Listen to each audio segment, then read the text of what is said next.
quarts of potting soil, 1 full cup of vermiculite solo coat, and then I'll get it perlite,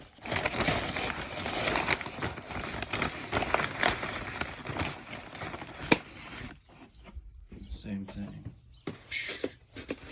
Then I'll mix it together and I'll see what my consistency looks like and adjust from there. Now what I'm gonna do, now that I have my soil pretty much like the consistency that I like it, I'm gonna have blood meal, probably about, for something small like this,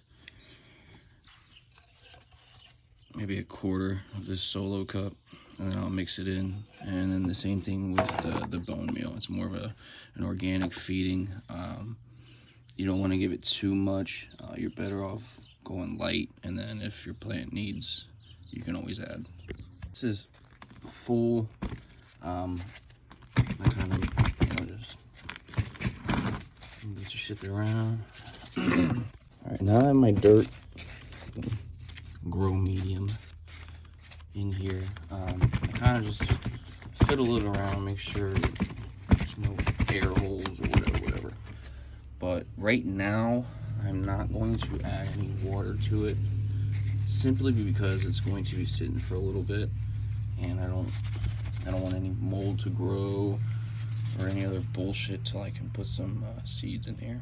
But that's basically it. That's what I do. So I may get the question, well, why do you buy vermiculite?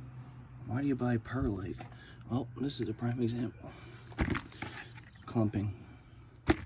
Your roots will not go through that. They hate that shit. So that's what that's for.